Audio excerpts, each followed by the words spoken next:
হরে কৃষ্ণ। আন্তর্জাতিক কৃষ্ণ ভাবনামৃত সংঘ তথা আসানসোল ইস্কন থেকে জানায় আন্তরিক শুভেচ্ছা ও অভিনন্দন। হরে কৃষ্ণ। আগামী সামনে আগত একাদশী 12ই ভাদ্র 29 আগস্ট বৃহস্পতিবার কৃষ্ণ একাদশী, অন্নদা একাদশী উপবাস। তাই এই একাদশী আমরা সমস্ত অনেক রকম ব্রত পালন করি, তার সমস্ত ব্রতের মহারানী হচ্ছে এই একাদশী। তা ভগবান শ্রীকৃষ্ণকে খুশি করার একটি সবথেকে সুন্দর ব্রত এই ব্রত সকলের পালন করা বাঞ্ছনীয়।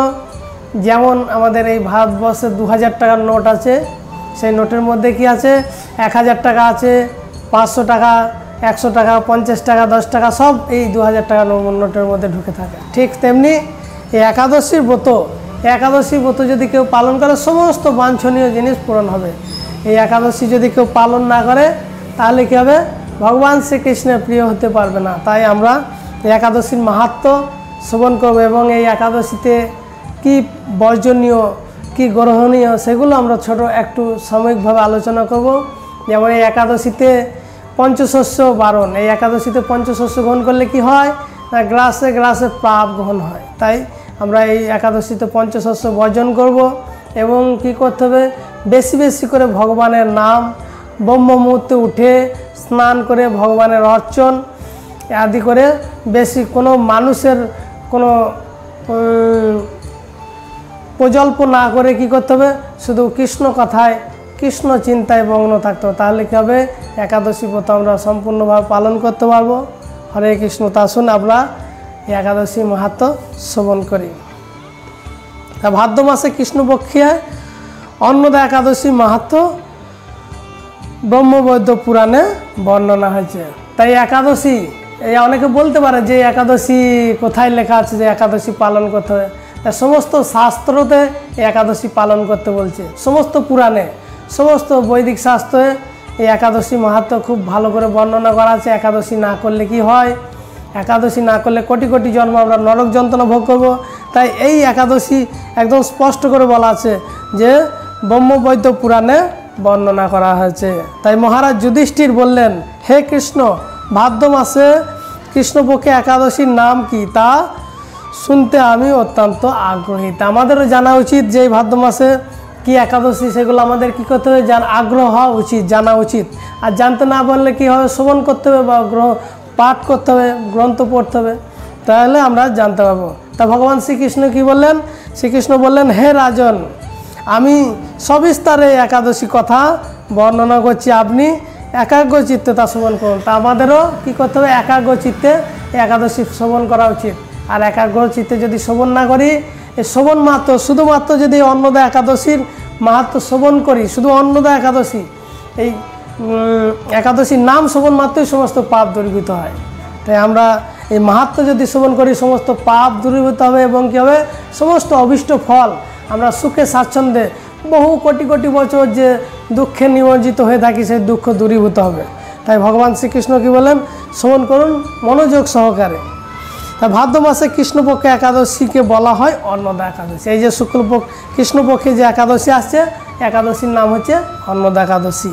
এই তিথিতে সর্বপাপ বিনাশিনী, এই তিথি কি, এই তিথি যদি আমরা পালন করি তাহলেই আমাদের সমস্ত পাপ নষ্ট হয়। যদি পালন না করি তাহলে আমাদের আরও পাপে জর্জরিত হয়ে যাব। যিনি শ্রীহরির অর্চন এবং ব্রত পালন করেন তিনি সর্বপাপ মুক্ত হন। তাই এই শ্রীহরির যদি কেউ অর্চন করে, ওই দিনে ভগবানকে পঞ্চামৃত দিয়ে অর্চন করে, বা যার ঘরে ভগবান কৃষ্ণ, নৃসিংহ, বরাহ বা ভগবানের যে রূপ আছে রাম, এইসব বিগ্রহ যার ঘরে আছে, পঞ্চামৃত দিয়ে গঙ্গা জল দিয়ে আমরা যদি অর্চন করি তাহলে কী হবে, সমস্ত পাপ দূরীভূত হবে। যার ঘরে বিগ্রহ নেই সে কী করবেন না, একটা আলেখ্য কৃষ্ণ রাধা মাধব আলেখ্য মুছবেন, ভালো করে সুন্দর করে চন্দন দিয়ে তুলসী পাতা দিয়ে অর্চন করবেন, তাহলে কী হবে, সমস্ত পাপ সেদিন দূরীভূত হবে। এবং অবশ্যই এই ব্রতও পালন করতে হয়। এই একাদশী ব্রতর নাম শ্রবণ মাত্রই রাশি রাশি পাপ দূরীভূত হয়। তাই আপনারা সকলে শ্রবণ করলেন এই একাদশী নাম হচ্ছে অন্নদা একাদশী। তাই সকলেই রাশি রাশি পাপ নষ্ট হয়ে গেছে। এই ব্রতর সঙ্গে একটি পৌরাণিক ইতিহাস রয়েছে। তা ভগবান শ্রীকৃষ্ণ বলছে এই ব্রতর সঙ্গে একটা পৌরাণিক ইতিহাস আছে। আমরা কি করি, যে কোনো কিছু শুনি তার জন্য একটা আমরা কি করি, তার প্রমাণ চাই। কোনো কিছু শুনলে কি হয়, প্রমাণ খুঁজি। তাই সেই ভগবান প্রমাণ দিচ্ছেন যে এই ব্রত পালন করে কি হয়েছে না হয়েছে। তা প্রাচীনকালে হরিশ্চন্দ্র নামে এক নিষ্ঠাপরায়ণ সত্যবাদী চক্রবর্তী রাজা ছিলেন। তা আমরা সকলেই শুনেছি কম বেশি রাজা হরিশ্চন্দ্রের কথা। তা সেই রাজা হরিশ্চন্দ্রের সেই কাহিনী ভগবান এখানে তুলে ধরেছেন। পূর্বে কর্মফলে ও প্রতিজ্ঞা সত্য রক্ষা তিনি রাজ্যভ্রষ্ট হন। তা পূর্বে তিনি কর্মফল কিছু ছিল এবং তিনি সত্যবাদী নিষ্ঠাপরায়ণে সেই নিষ্ঠা রক্ষা করার জন্য তিনি কী হয়, রাজ্যভ্রষ্ট হন। কারণ তিনি এক ঋষিকে সমস্ত রাজ্য দান করার প্রতিশ্রুতি নেন এবং সব কিছু দান করে দেন। দান করে দেওয়ার পরেও কি হয় না, দান করার পরে দক্ষিণা দিতে হয়। তা সব কিছু দান করে দেওয়ার পরে তাকে আবার ফের ঋষি কী করলেন, দক্ষিণা চাইলেন। তা দক্ষিণা স্বরূপ এত অর্থ চাইলেন যে সেই অর্থ তার কাছে নেই, কানাকড়িও নেই, কারণ তিনি সব কিছু দিয়ে দিয়েছিলেন। তখন কি করলেন, সেই ঋষির দক্ষিণা স্বরূপ যে অর্থ দেওয়ার জন্য কী করলেন, তার স্ত্রী পুত্র সকলকে বিক্রি করে দিলেন। এমনকি অবশেষে তিনি নিজেই বিক্রি হয়ে গেলেন। এমনকি তিনি নিজেও বিকৃত হতে বাধ্য হলেন। হে রাজন, এই পূর্ণ রাজা চণ্ডালের দাসত্ব স্বীকার করেন। কি এই পুণ্যবান রাজা কী করলেন, নিজেকে বিক্রি করে চণ্ডালের হাতে বিক্রি করে দিলেন, নিজেকে স্বীকার করেন। সত্য রক্ষার দৃঢ় প্রতিশ্রুতি করেছিলেন। তিনি কি করেন, সত্য রক্ষা করার জন্য দৃঢ়ভাবে প্রতিজ্ঞা করেছিলেন। তাই আমরা কি করি, সামান্য কিছু একটু অসুবিধা হলে আমরা পাপ রাস্তা খুঁজে নিই। কিন্তু এই রাজা হরিশ্চন্দ্র আমাদেরকে কি শিক্ষা দিলেন, যে সত্যের জন্য যত কষ্টই হোক না কেন, সত্যের রাস্তা থেকে চলা উচিত নয়। আমরা অনেক সময় কি করি, ভগবানের ভক্তি করতে করতে একটু দুঃখ পেলে, ভগবানের ভক্তি করলে দুঃখ হচ্ছে, তাহলে কি করব, আমরা আর ভক্তি করব না। কিন্তু আমরা যদি ক্লাস 1-এ পড়াশুনো করি তখন কি হয়, পাস ফেল থাকে না 4 অবধি। আর উঁচু ক্লাস হলে কী হবে, বেশি বেশি গ্রন্থ পাঠ করতে হয়, ভালো করে বেশি বেশি চাপ আসে। তাই বেশি চাপটা মানে এই নয় যে আমার কষ্ট, কারণ এটা শিক্ষার বিষয়। তাই যদি কেউ ভালো ভক্ত হয়, তা ভালো ভক্ত হতে গেলে কী করতে হবে, তাকে পরীক্ষা দিতেই হবে। ভগবান কি করবে, একদম সুন্দর, একদম ভালো করে যাচাই করে নেবেন যে কষ্টিক পাথরে যেটা আসল হিরে না নকল হিরে, আসল সোনা না নকল সোনা, কষ্টিক পাথর দিয়ে বিচার করবেন। তিনি শ্মশানে মৃত ব্যক্তি বস্ত্র কর রূপে গ্রহণ করতেন। তিনি কি করতেন, এমন হয়ে গেছিলেন, তিনি সেই চণ্ডালের কাছে থাকতে থাকতে শ্মশানে সেই মৃত ব্যক্তির বস্ত্র কর রূপে গ্রহণ করতেন। কেউ টাকা দিতে না পারলে গরিব মানুষ তার সেই মৃত ব্যক্তির বস্ত্র নিতেন। এইভাবে তার বহুদিন কেটে গেল। দুঃখ নিমজ্জিত হয়ে কি করি, কোথায় যায়, এইভাবে দুর্দশা থেকে উদ্ধার পায়, এই চিন্তা করতে করতে বহুদিন অতিবাহিত হয়ে গেল। কী করব, কোথায় যাব, কি করলে এই দুঃখ দুর্দশা দূর হবে, এই বহুদিন অতিবাহিত হলে এমন সময় দৈবাক্রমে পর দুঃখে দুঃখী গৌতম মুনি ঋষি রাজার কাছে হাজির হলেন। তাই সাধুরা কি হয়, পর দুঃখে দুঃখী পর সুখে সুখী। তাই আমরা কি করি, সাধু স্বর্ণবর্ণ হওয়া উচিত। কারণ এই সমস্ত জাগতিক লোকরা কি হয়, পর দুঃখে সুখী আর পর সুখে দুঃখী। কেউ যদি সুখে থাকে তাহলে দুঃখ হয়ে যায়, ও কত সুখে আছে, নিজে টেনশনে পড়ে যায়। আর কেউ যদি দুঃখে থাকে তাহলে আনন্দ পায়। কিন্তু সাধুরা তার উল্টো, সাধুরা কি হয়, পর দুঃখে দুঃখী। তাই সাধুরা কি করে, নানাভাবে প্রয়াস করে যে ভক্তরা কিভাবে সুখে থাকবে, কিভাবে শান্তিতে থাকবে, ভগবানের নাম করুন, এই ব্রত করুন। সেই জন্যই একাদশী ব্রত বলা হচ্ছে, যে কিভাবে আমরা দুঃখ দুর্দশা থেকে মুক্ত হতে পারবো। মুনি দর্শনে ভক্তি সহকারে প্রণাম করলেন। তা আমাদেরকে সাধুগুরু বৈষ্ণবকে দর্শন করলে কি হতে হবে, ভক্তি সহকারে প্রণাম করা উচিত, এবং সেটা সদ্গুরু হতে হবে। আজকাল গুরুর অভাব নেই, অনেক রকম চিটিং গুরু আছে, তা আমাদেরকে জানতে হবে সদ্গুরু দেখে, শাস্ত্র অধ্যয়ন করতে হবে, তা আমরা জানতে পারবো সদ্গুরুকে। করজোরে তাকে হাত জোর করে সম্মান জানালেন।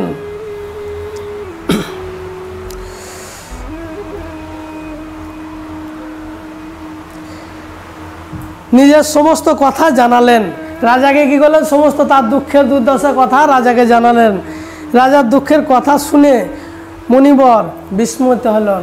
আর মুনিবর কী হয়েছে, পর দুঃখে দুঃখী, তাই তিনি সেই রাজার কথা শুনে খুব দুঃখী হলেন এবং অত্যন্ত ব্যথিত হয়ে তিনি বললেন, তিনি অনেক দুঃখ পেয়ে ব্যথা পেয়ে কী বললেন, হে রাজন, ভাদ্র মাসে কৃষ্ণপক্ষে একাদশী অন্নদা নামে জগতে প্রসিদ্ধ। তাই ভাদ্র মাসে যে কৃষ্ণপক্ষে একাদশী সেটা অন্নদা একাদশী নামে প্রসিদ্ধ। আপনি এই ব্রত পালন করুন, এই ব্রতের প্রভাবে আপনার সমস্ত পাপ বিদূরিত হবে। তাই এটা কে বলছে, গৌতম মুনি বলছেন। আর গৌতম মুনি সেই কাহিনীটাকে বলছেন ভগবান শ্রীকৃষ্ণ বলছেন। তাই ভগবান শ্রীকৃষ্ণ স্বয়ং ভগবান তার সন্তুষ্টি কথা, কারণ আমরা ভগবানকে জানতে পারি না।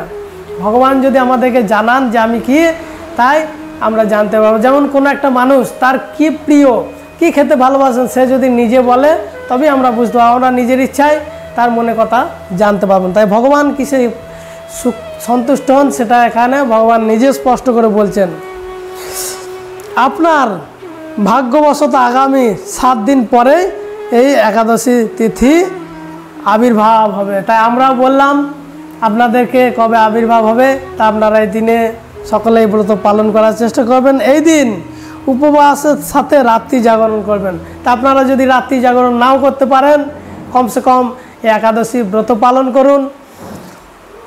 এই ব্রতর প্রভাবে উদযাপনে সমস্ত পাপ ক্ষয় হবে। তাই ব্রত যদি সে আগেও বলা হয়েছে এবং আবার ফের বারবার করে একই কথা বলছে, এই ব্রত প্রভাবে সমস্ত পাপ দূরীভূত হবে।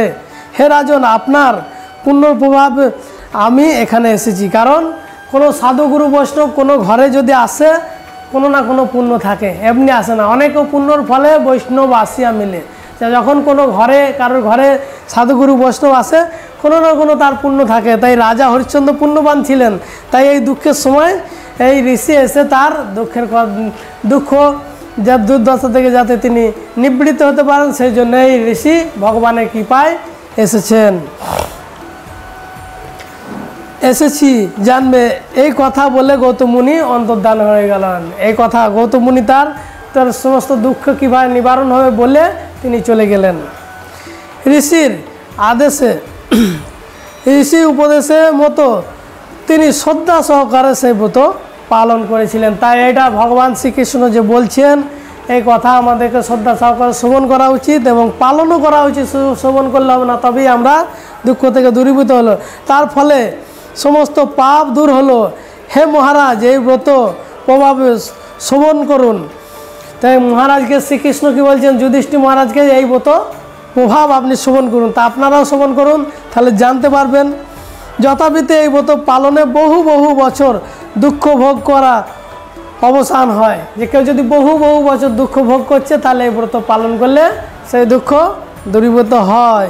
এই প্রভাবে রাজা হরিশ্চন্দ্র সমস্ত দুঃখ সমাপ্ত হলো। তাই ব্রত যে পালন করলেন তিনি, তার ধীরে ধীরে সমস্ত দুঃখ চলে গেল। পুনরায় তিনি তার স্ত্রীকে ফিরে পেলেন এবং তার মৃত সন্তান জীবিত হলো। তিনি কি হলো, তার স্ত্রীকেও ফিরে পেলেন এবং তার মৃত সন্তান জীবিত হয়ে গেল। আকাশ থেকে দেবগণ দুমদুমি বাদ্য বাজালেন এবং পুষ্প বৃষ্টি করতে লাগলেন। নিষ্কণ্টক রাজত্ব সুখ ভোগ করলেন। তাই আমরা দুঃখ দুর্দশাতে যদি ভোগ করি, আমরা যদি কোনো কিছু হারাই সংসারে সব কিছু, তাহলে কী হবে, এই ব্রত পালন করলে আবার ফিরে পাবো এবং সুখে স্বাচ্ছন্দ্যে সারা জীবন সুখ ভোগ করব। তাই নিষ্কণ্টক রাজত্ব সুখ ভোগ করলেন। অবশেষে আত্মীয় স্বজন ও নগরের সহ সমস্ত নগরবাসীদের নিয়ে স্বর্গে গমন করলেন। তাই এই ব্রত পালন করে কত লাভ করলেন, নগরের সবাই স্বর্গে যেতে পারলেন। যে মানুষ নিষ্ঠা সহকারে এই ব্রত পালন করেন, তিনি শ্রীহরির চরণে ভক্তি লাভ করেন।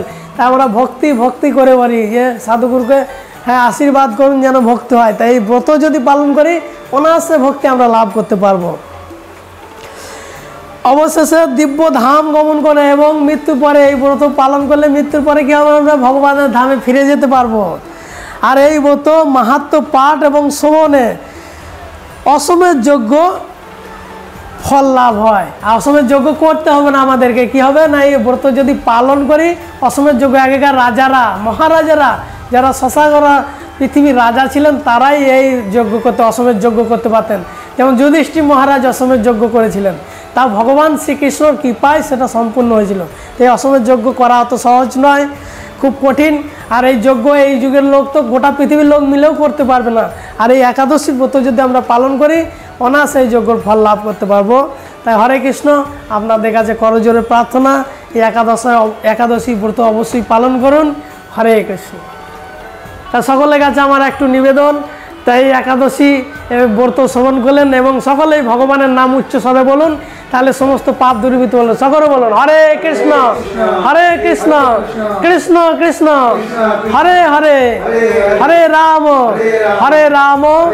রাম রাম হরে হরে। জয় জয় শ্রী শ্রী রাধা মাধব সখীবৃন্দ কি, পতিত পাবন গৌর নিতাই কি, শিল প্রভুপাদ কি, নিতাই গৌর সীতনাথ প্রেমানন্দে।